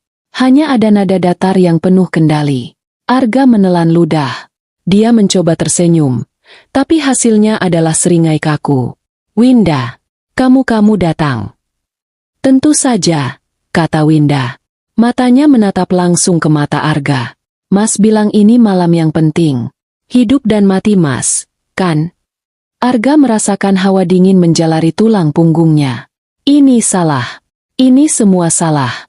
Dia seharusnya tidak pernah menyuruh Winda datang. Dia seharusnya tahu ada yang salah sejak wanita itu menjadi terlalu patuh. Kamu terlihat berbeda, kata Arga, mencoba terdengar seperti suami yang memuji, tapi suaranya keluar sedikit serak. Winda tersenyum. Senyum pertamanya malam itu. Senyum yang tidak sampai ke matanya. Senyum yang membuat Farel melangkah mundur. Aku merasa seperti diriku sendiri, Mas, kata Winda. Untuk pertama kalinya setelah sekian lama. Baiklah, Hadirin sekalian. Suara MC tiba-tiba terdengar, memecah ketegangan. Mari kita sambut pria di balik visi luar biasa ini, CEO kita, Bapak Arga Wijaya. Tepuk tangan terdengar. Arga tersentak dari keterkejutannya. Dia harus naik ke panggung. Dia harus menyelamatkan pestanya. Dia menatap Winda sekali lagi. Tatapan yang penuh ancaman. Nanti kita bicara, desisnya. Dia berbalik dan berjalan ke panggung, mencoba mengembalikan aura karismatiknya. Winda hanya berdiri di sana, di antara kerumunan. Dia mengambil segelas air putih dari nampan pelayan. Dia tidak minum sampanye. Dia ingin pikirannya tetap jernih untuk apa yang akan terjadi selanjutnya. Dia melihat ke belakang ruangan, ke arah bilik AV. Dia tidak bisa melihat Rizwan, tapi dia tahu pria itu ada di sana, menunggunya. Malam penghinaan telah usai. Malam pembalasan baru saja dimulai. Lampu sorot menimpa Arga saat dia melangkah ke atas panggung. Musik orkestra yang megah perlahan mereda. Arga berdiri di podium kayu yang mengkilap. Di belakangnya layar raksasa menampilkan logo perusahaannya yang berputar perlahan. Dia adalah raja di istananya. Setidaknya, itulah yang ingin dia tunjukkan. Dia berdeham, merapikan kancing tusedonya, dan menyunggingkan senyum palsunya yang paling meyakinkan. Di barisan depan, para investor menatapnya dengan saksama. Pak Wiratama menatapnya dengan wajah tanpa ekspresi. Farel bertepuk tangan paling keras. Dan Winda berdiri di tengah ruangan, tenang seperti pusat badai, menatapnya. Selamat malam. Suara Arga terdengar di seluruh ballroom, penuh dengan karisma buatan. Terima kasih telah hadir di malam yang sangat spesial ini. Tepuk tangan sopan terdengar. Beberapa minggu terakhir ini, kita semua tahu, adalah minggu yang penuh tantangan. Lanjut Arga, nadanya berubah menjadi serius dan penuh penyesalan. Dia harus mengatasi masalah Salsabila terlebih dahulu. Ada oknum tidak bertanggung jawab yang telah mengkhianati kepercayaan kita. Satu apel busuk yang hampir meracuni seluruh keranjang. Arga menggelengkan kepalanya, seolah dia adalah korban terbesar. Saya, sebagai pemimpin, bertanggung jawab penuh. Saya terlalu percaya. Dan untuk itu, saya minta maaf. Sungguh penampilan yang brilian. Winda hampir ingin bertepuk tangan. Di kerumunan, beberapa tamu mengangguk setuju. Sungguh pemimpin yang rendah hati. Tapi, suara Arga kembali menggelegar, penuh semangat. Malam ini, kita bukan di sini untuk meratapi masa lalu. Malam ini kita di sini untuk merayakan masa depan.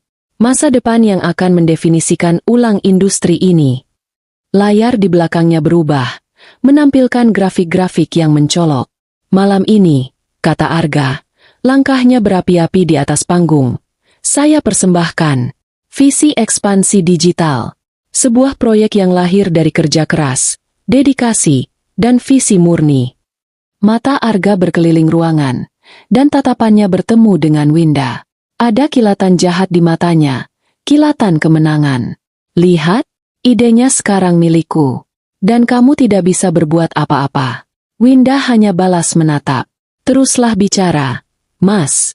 Gali kuburanmu sendiri lebih dalam. Arga melanjutkan pidatonya selama 10 menit. Dia berbicara tentang sinergi, disrupsi, optimalisasi pasar, dan blockchain.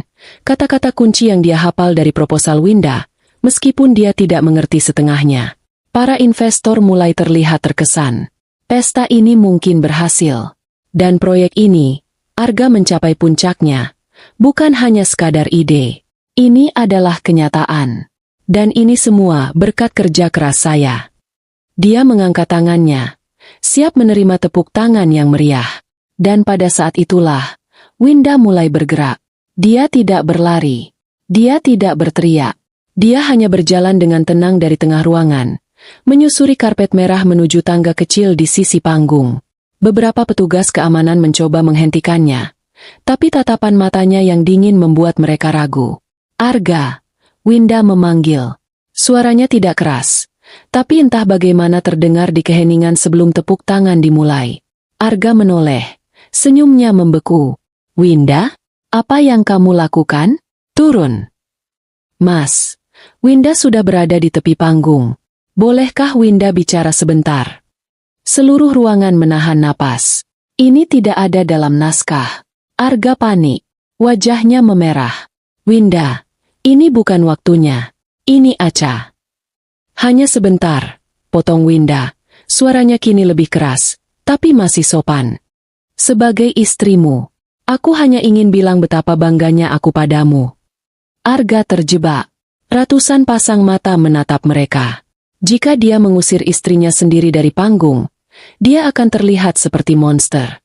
Tapi jika dia membiarkannya bicara, tatapan mata Winda malam ini membuatnya takut. Dengan senyum yang dipaksakan, Arga mengulurkan tangannya. Tentu saja, sayang. Silakan. Winda mengambil tangan Arga, tapi tidak untuk dicium. Dia menggunakannya sebagai pijakan untuk naik ke panggung. Dia berjalan lurus ke podium, melewati Arga. Dia berdiri di depan mikrofon. Lampu sorot kini menimpanya. Gaun merah darahnya bersinar. Dia terlihat sangat berkuasa. Dia menatap kerumunan. Ke Farel, yang terlihat bingung. Ke Pak Wiratama, yang menatapnya dengan saksama. Selamat malam. Suara Winda bergema, jernih dan mantap. Nama saya Winda Setianingrum. Dan saya adalah istri Arga Wijaya. Arga berdiri canggung di belakangnya, mencoba tersenyum, tapi dia mulai berkeringat. Suami saya benar, lanjut Winda. Dia pria yang brilian. Dia baru saja berbicara tentang visi murni. Dan saya ingin menceritakan sedikit tentang visi itu. Dia memberi isyarat kecil dengan tangannya, sinyal yang hanya bisa dilihat oleh Rizwan di belakang ruangan. Visi itu, kata Winda, dimulai di meja dapur kami. Arga menegang. Suami saya sering bilang, ide-ide saya terlalu berat. Dia bilang, saya lebih pantas mengurus dapur. Tepat pada saat itu, dari speaker di seluruh ballroom, suara Arga sendiri yang terekam menggema keras. Klik. Sayang, urusan dapur saja ya. Obrolan ini terlalu berat untukmu. Diikuti oleh tawa meledak Arga dan tawa penjilat Farel. Seluruh ruangan terkesiap. Para tamu menoleh ke Farel, yang wajahnya sepucat lili di meja. Arga terlihat seperti baru saja disambar petir. Matikan itu, teriak Arga ke arah kru AV. Tapi Winda melanjutkan, suaranya kini sedingin es, menimpa keriuhan. Ya, urusan dapur. Itulah yang dia katakan padaku di depan teman-temannya, termasuk Farel di sana. Layar raksasa di belakang Arga, yang tadinya menampilkan logo perusahaan, tiba-tiba berkedip dan berubah. Rizwan telah mengambil alih. Di layar kini muncul sebuah dokumen. PDF. Judulnya, Proposal Ekspansi Pasar Digital, Sebuah Analisis Logistik. Ditulis oleh Winda Setianingrum. Tanggal 3 bulan lalu. Itu, kata Winda, menunjuk ke layar, adalah urusan dapur yang saya tulis 3 bulan lalu. Layar terbelah. Di sebelahnya, muncul presentasi, visi baru, Arga yang baru saja dia pamerkan. Slide demi slide, Winda menunjukkan perbandingannya. Identik, kalimat yang sama, grafik yang sama, bahkan kesalahan ketik yang sama di halaman 12. Ini bukan visi, suara Winda naik. Ini pencurian. Ruangan itu meledak dalam gumaman. Arga pucat pasi. Winda, hentikan omong kosong ini. Dia gila. Istri saya sedang stres. Arga mencoba merebut mikrofon dari Winda, tapi Winda menghindar. Saya gila. Winda tertawa. Tawa yang kering dan menakutkan. Oh, saya belum selesai, Mas. Layar berubah lagi. Suami saya bilang, kita harus menyalahkan satu apel busuk. Salsabila. Layar kini menampilkan spreadsheet, proyeksi cadangan, yang Winda temukan. Anda semua mengira Salsabila bekerja sendiri? Tanya Winda pada kerumunan investor yang kini berdiri. Lihat ini. Sebuah diagram alir muncul di layar, disiapkan dengan indah oleh Rizwan. Menunjukkan aliran dana dari perusahaan, ke perusahaan cangkang, Bintang Kejora, lalu terpecah. Sebagian, ya, ke rekening Salsabila untuk membeli apartemennya. Tapi lihat, kata Winda, menunjuk ke bagian lain diagram itu. Sebagian besar mengalir ke sini. Sebuah rekening bank di Cayman Island. Rekening yang tidak bisa dilacak oleh auditor biasa. Dan siapa pemilik rekening ini? Tanya Winda retoris. Layar menampilkan salinan paspor. Wajah Arga Wijaya tersenyum dari layar. Itu adalah bom nuklir. Jeritan tertahan terdengar dari para investor. Pak Wiratama mencengkeram dadanya. Wajahnya memerah karena marah. Penipu, teriak salah satu investor. Uang saya. Arga benar-benar kehilangan kendali. Matanya liar. Itu palsu. Semua ini palsu. Rizwan, matikan layarnya. Rizwan. Tapi Rizwan tidak menjawab. Dia tidak hanya mencuri ide saya, teriak Winda di atas keriuhan. Dia tidak hanya mencuri uang Anda. Dia menipu kita semua.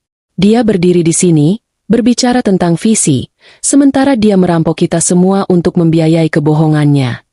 Diam. Arga akhirnya menerjang Winda. Dia tidak lagi peduli pada citranya. Dia menerjang istrinya di atas panggung, di depan ratusan orang. Tapi dia tidak sampai. Dua petugas keamanan yang tadi berjaga, petugas keamanan yang sama yang disewa Rizwan, bukan dari hotel, menangkap Arga di tengah jalan. Mereka memegang lengannya dengan erat. Lepaskan aku. Aku CEO di sini. Lepaskan. Arga meronta-ronta seperti binatang yang terpojok. Di saat yang sama, pintu utama ballroom terbuka. Pak Wiratama, yang tadi Winda lihat menelepon seseorang dengan panik, telah bertindak. Dia tidak memanggil polisi. Itu akan terlalu merusak citra publik. Tapi dia memanggil tim keamanan internalnya sendiri. Dan yang lebih penting, pengacaranya. Arga melihat Pak Wiratama berjalan ke arahnya. Wajahnya seperti badai. Di belakangnya, Farel mencoba menyelinap keluar pintu, tapi dia dihentikan oleh salah satu penjaga.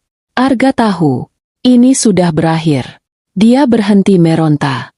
Dia menatap Winda, yang masih berdiri di podium, menatapnya dengan tenang. Gaun merahnya berkibar sedikit oleh pendingin ruangan. Kamu. Desis Arga. Napasnya terengah-engah. Kamu pelacur. Winda hanya menatapnya. Dia mengangkat mikrofon ke mulutnya untuk terakhir kali. Suaranya terdengar di seluruh ruangan yang kini sunyi senyap. Dulu, kata Winda pelan, kamu bilang aku tidak pantas berada di lingkaranmu. Kamu bilang aku hanya pantas mengurus dapur. Dia berhenti sejenak, membiarkan kata-katanya meresap. Nikmati pesta peresmianmu, Mas Arga. Karena ini adalah peresmian dari kejatuhanmu. Winda meletakkan mikrofon itu kembali kedudukannya dengan pelan. Tidak ada bantingan. Tidak ada drama lagi. Dia berbalik, dan dengan langkah yang sama anggunnya saat dia masuk, dia berjalan menuruni panggung. Kerumunan orang terbelah seperti lautan, memberinya jalan. Dia berjalan melewati Arga yang ditahan, melewati Pak Wiratama yang marah, melewati Farel yang ketakutan. Dia tidak menoleh ke belakang. Dia terus berjalan, keluar dari ballroom itu, menuju kehidupannya yang baru. Ballroom Hotel Brawijaya telah berubah dari surga kemewahan menjadi neraka kekacauan. Saat Winda melangkah keluar dari pintu utama, dia tidak menoleh ke belakang. Dia tidak perlu melihat suaminya yang meronta-ronta dipegangi petugas keamanan. Dia tidak perlu melihat wajah pucat Farel yang disudutkan di dekat pintu. Dia tidak perlu melihat tatapan ngeri para investor atau kilatan kamera ponsel dari para tamu yang kini bertindak sebagai jurnalis dadakan. Dia hanya berjalan. Langkahnya mantap di atas karpet tebal. Derap sepatunya adalah satu-satunya suara di dunianya. Di dalam, kekacauan baru saja dimulai. Bawa dia ke ruang VVIP. Perintah Pak Wiratama. Suaranya menggelegar menahan amarah. Wajah tuanya merah padam. Dia menunjuk Arga, yang masih mengumpat-umpat, menyalahkan Winda, Rizwan, dan seluruh dunia. Dan kamu. Dia menunjuk Farel. Ikut juga. Jangan biarkan dia kabur. Farel, yang lututnya gemetaran, hampir pingsan. Saya tidak tahu apa-apa. Pak, sumpah, saya hanya teman. Diam, bentak Pak Wiratama. Para tamu berkerumun, berbisik, dan merekam. Ini adalah skandal terbesar di lingkaran elit Jakarta tahun ini. Di tengah kekacauan itu, satu orang tetap tenang. Rizwan Aditama melangkah keluar dari bilik AV. Wajahnya dipenuhi ekspresi, keterkejutan, dan kekhawatiran yang telah dia latih di depan cermin. Dia berjalan cepat menghampiri Pak Wiratama, melewati Arga yang sedang diseret. "Pak Wiratama," kata Rizwan, suaranya mendesak. Ini bencana. Saya tidak tahu bagaimana ini bisa terjadi. Sistem kita pasti telah diretas. Istri Arga, dia tidak mungkin bisa mendapatkan data itu sendirian." Pak Wiratama, yang sedang putus asa mencari pegangan di tengah badai, menatap Rizwan. "Diretas? Apa maksudmu?" "Data yang ditampilkan tadi, itu data mentah dari server. Seseorang pasti telah membocorkannya. Seseorang atau sesuatu. Winda pasti hanya boneka. Seseorang membantunya," kata Rizwan, dengan ahli menanamkan benih keraguan. "Siapa?" tanya Pak Wiratama. "Saya tidak tahu, Pak, tapi saya adalah CTO-nya. Izinkan saya mengamankan server. Izinkan saya melacak jejak digital ini. Saya akan menemukan pelakunya dan membantu Bapak membersihkan ini," kata Rizwan, menawarkan diri sebagai penyelamat. Pak Wiratama menatap Rizwan sejenak. Dalam kepanikannya, dia melihat satu-satunya orang yang mengerti teknologi di depannya. "Lakukan," perintah Pak Wiratama. "Kunci server. Cari tahu siapa yang berkhianat. Dan temui saya di ruang VVIP setelah kamu selesai." Rizwan mengangguk mantap. "Siap, Pak." Saat Rizwan berbalik untuk mengamankan server, yang berarti menghapus jejak backdoornya sendiri dan memastikan semua bukti yang memberatkan Arga tetap utuh, dia tersenyum tipis. Arga sudah selesai. Sekarang, gilirannya untuk naik tahta. Sementara itu, Winda tidak pergi jauh. Dia tidak kembali ke apartemen. Dia hanya turun ke lobi hotel yang tenang. Dia duduk di salah satu sofa beludru, di sudut yang jauh dari keramaian. Dia memesan segelas teh kamomil panas. Tangannya sedikit gemetar, tapi bukan karena takut. Itu adalah sisa-sisa adrenalin. Dia menunggu. 15 menit kemudian, seorang wanita dengan langkah cepat dan tegas menghampirinya. Wanita itu mengenakan pantsuit hitam yang tajam, membawa koper kulit mahal. Dia adalah Lastri, pengacara perceraian termahal dan terkejam di Jakarta, yang telah Winda hubungi secara rahasia seminggu setelah dia mendapat pesan dari Rizwan. "Winda," sapa Lastri, suaranya tenang. "Semua berjalan lancar di atas." "Dia sudah terpojok," kata Winda. Suaranya kembali normal. "Bagus. Tim saya sudah di atas, di ruang VVIP. Pak Wiratama dan pengacaranya ada di sana. Mereka sedang mencoba melakukan damage control. Arga ada di ruangan terpisah, ditahan oleh keamanan mereka," lapor Lastri. "Ayo, saatnya kita ambil semuanya." Mereka naik lift pribadi ke lantai atas, tempat ruang-ruang rapat mewah berada. Suasananya tegang. Beberapa pengacara berjas mahal lalu lalang dengan panik. Lastri memimpin Winda ke ruang VVIP-A, tempat Pak Wiratama dan tim hukumnya berkumpul.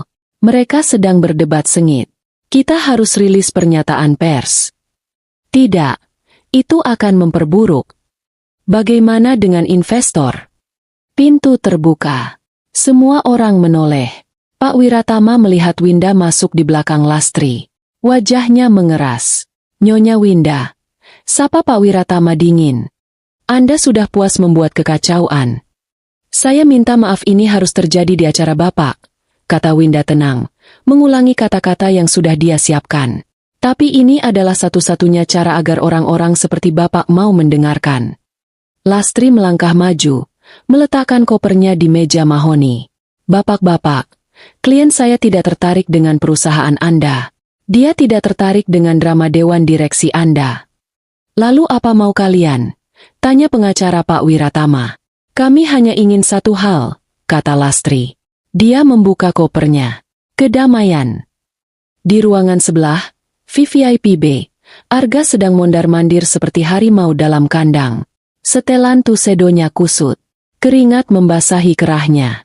Pengacaranya sendiri, seorang pria gemuk bernama Budi, tampak sama cemasnya. "Kita bisa tuntut dia. Pencemaran nama baik," teriak Arga. "Atas dasar apa?" Arga, kata Budi lelah. Jika data yang dia tunjukkan itu asli, dan kelihatannya begitu, kamu yang akan dituntut karena penipuan oleh semua orang di ruangan itu. Dia menjebakku, raung Arga. Wanita ular itu. Dia pasti bekerja sama dengan Rizwan. Rizwan. Arga tiba-tiba sadar. Tentu saja. Rizwan yang mengurus afer, Rizwan yang diam-diam membencinya. Rizwan dan Winda. Pintu terbuka. Pak Wiratama masuk, diikuti oleh Lastri dan Winda.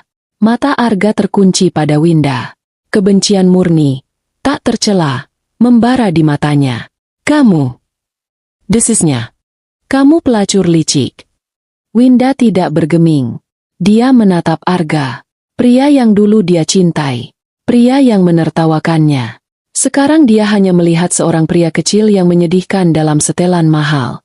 Masih belum bisa mengendalikan mulutmu, Mas? Tanya Winda dingin.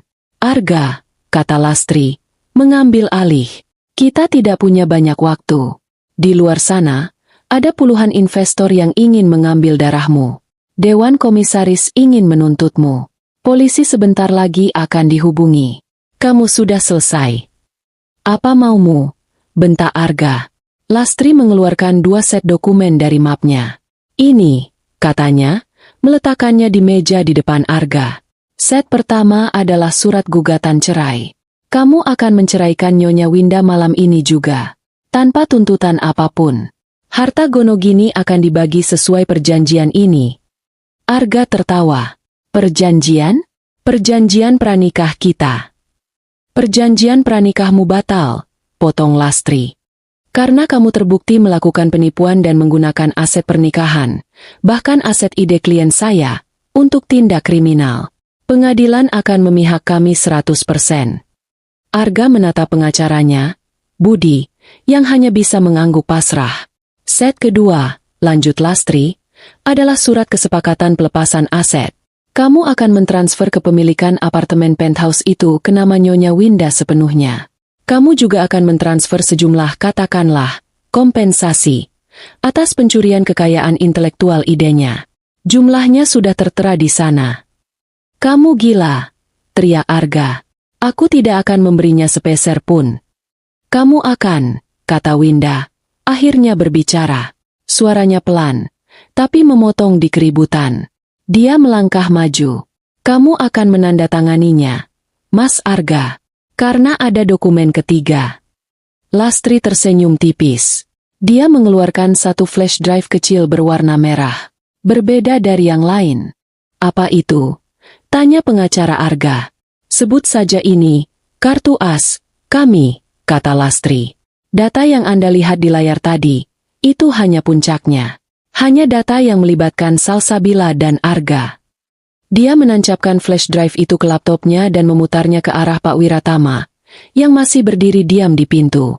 Di drive ini, kata Winda, matanya kini menatap Pak Wiratama. Ada bukti keterlibatan pihak lain.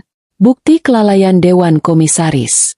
Bukti bahwa Bapak, Pak Wiratama, sudah diperingatkan tentang keanehan keuangan Arga 6 bulan lalu oleh auditor internal. Tapi Bapak memilih diam demi menjaga citra. Wajah Pak Wiratama menjadi abu-abu. Winda kembali menatap Arga. Aku bisa saja merilis ini semua. Menghancurkanmu. Menghancurkan Pak Wiratama. Menghancurkan seluruh perusahaan ini sampai ke akarnya. Ruangan itu hening sekali. Tapi aku tidak tertarik, kata Winda. Aku tidak seperti kamu, Mas. Aku tidak menikmati kehancuran. Dia menunjuk dokumen di meja. Aku hanya ingin kebebasanku. Aku ingin apa yang menjadi hakku. Tanda tangani itu. Berikan aku apa yang aku minta. Dan sebagai gantinya, bisik Arga, matanya masih liar. Sebagai gantinya, kata Winda, aku tidak akan bersaksi melawanmu di pengadilan pidana nanti. Flash drive merah ini akan tetap jadi rahasia kita. Aku akan menghilang. Kamu bisa menghadapi para investor sendirian, tanpa aku menambah bebanmu. Itu adalah tawaran yang brilian. Sebuah kebohongan yang dibalut kebaikan. Winda tahu drive itu akan tetap dia simpan sebagai asuransi. Tapi Arga, yang putus asa, membutuhkan secercah harapan. Arga menatap pengacaranya. Budi mengangguk cepat. Ambil. Arga. Demi Tuhan, ambil tawaran itu. Ini satu-satunya jalan keluarmu. Arga menatap Winda. Napasnya memburu. Kebenciannya begitu besar hingga hampir membuatnya sesak napas. Tapi ketakutannya lebih besar. Dengan tangan yang gemetar hebat, tangan yang sama yang pernah menepuk kepalanya dan menyuruhnya mengurus dapur, Arga Wijaya mengambil pulpen yang disodorkan Lastri. Dia menandatangani surat cerai. Dia menandatangani surat pelepasan aset. Setiap goresan pena adalah suara paku yang ditancapkan ke peti matinya sendiri. Setelah selesai, dia melempar pulpen itu ke seberang meja. Sudah, geramnya. Sekarang pergi. Pergi dari hidupku. Winda tersenyum. Senyum yang sebenarnya. Dengan senang hati. Lastri dengan sigap mengumpulkan dokumen-dokumen itu, memasukkannya kembali ke koper. Senang berbisnis dengan Anda, tuan-tuan. Winda berbalik. Dia berjalan ke pintu. Dia tidak menoleh lagi. Saat dia melewati Pak Wiratama, pria tua itu menatapnya dengan campuran rasa takut dan kekaguman yang baru. Nyonya Winda. Winda berhenti, tapi tidak menoleh. Anda wanita yang sangat berbahaya. Winda tersenyum tipis. Hanya jika diprovokasi. Pak, selamat malam. Dia melangkah keluar dari ruangan itu, meninggalkan reruntuhan kehidupan lamanya di belakang. Keputusan akhir telah dibuat. Dia bebas. 1 tahun kemudian. Cahaya matahari tropis yang cerah membanjiri sebuah kantor di sudut lantai 45 sebuah gedung pencakar langit yang menghadap ke Marina Bay, Singapura. Ruangan itu didominasi warna putih, kaca, dan aksen kayu ek yang hangat, minimalis, modern, dan sangat berkuasa. Di ujung meja rapat yang terbuat dari marmer putih, duduk seorang wanita. Dia mengenakan blus sutra berwarna biru tua dan celana palazzo putih. Rambutnya dipotong bob sebahu yang tajam. Dia tidak lagi terlihat seperti Winda yang dulu. Dia adalah Winda Prabasari. Dia telah kembali menggunakan nama gadisnya, nama ayahnya. Di depannya duduk 3 orang pria berjas dari perusahaan logistik multinasional asal Jerman. Mereka menatap Winda dengan penuh perhatian. Dan dengan mengimplementasikan algoritma Astar yang telah kami modifikasi, Winda menjelaskan, suaranya mantap dan percaya diri, menunjuk ke layar sentuh besar di dinding. Kami tidak hanya memotong biaya bahan bakar Anda sebesar 30%, tapi kami juga meningkatkan efisiensi pengiriman last mile sebesar 42%. Data real-time kami tidak berbohong. Salah satu pria Jerman itu, yang paling tua, mengangguk perlahan. Luar biasa, Nyonya Prabasari. Proposal Anda ini adalah yang paling cerdas yang pernah kami lihat. Jauh lebih baik dari kompetitor. Winda tersenyum. Saya tidak menjual mimpi, Tuan Schmidt. Saya menjual hasil. Perusahaan saya, Prabasari Consulting, mungkin baru, tapi algoritma kami adalah yang terbaik. Rapat ditutup 1 jam kemudian dengan jabat tangan erat dan kontrak bernilai jutaan dolar. Setelah para klien pergi, pintu kantor Winda terbuka pelan. Asistennya, Rina, masuk sambil membawa tablet. Winda, rapat yang hebat. Mereka sangat terkesan. Kita yang hebat, Rin, kata Winda, melepas kacamatanya dan memijat pangkal hidungnya. Ada lagi. Hanya ini. Kiriman dari Jakarta, kata Rina, menyerahkan sebuah amplop tebal berwarna gading. Winda mengambilnya.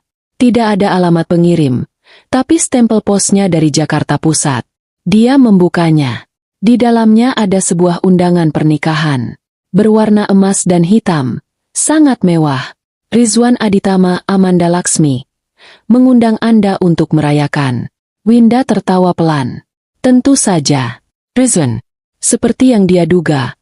Setelah Arga jatuh, Rizwan, dengan heroik, mengambil alih perusahaan. Dia bekerja sama dengan Pak Wiratama, membersihkan nama perusahaan, dan meluncurkannya kembali dengan nama baru. Rizwan telah mendapatkan apa yang dia inginkan, tahta, dan kini dia menikahi seorang sosialita. Undangan ini adalah ucapan, terima kasih, diam-diam dari Rizwan. Sebuah pengakuan bahwa mereka berdua adalah pemenang. Winda memasukkan undangan itu ke mesin penghancur kertas di samping mejanya. Dia tidak perlu pengakuan. Dia tidak peduli dengan masa lalu. Satu lagi, kata Rina, sedikit ragu. Kamu mungkin ingin melihat ini. Berita utama dari Indonesia pagi ini. Cukup viral. Rina menyerahkan tabletnya. Winda mengambilnya. Di layar, terpampang sebuah artikel dari portal berita terbesar di Indonesia. Judul, Vonis Final. Mantan CEO Arga Wijaya dihukum 12 tahun penjara, dinyatakan bangkrut total. Winda menarik napas pelan. Dia mengklik artikel itu.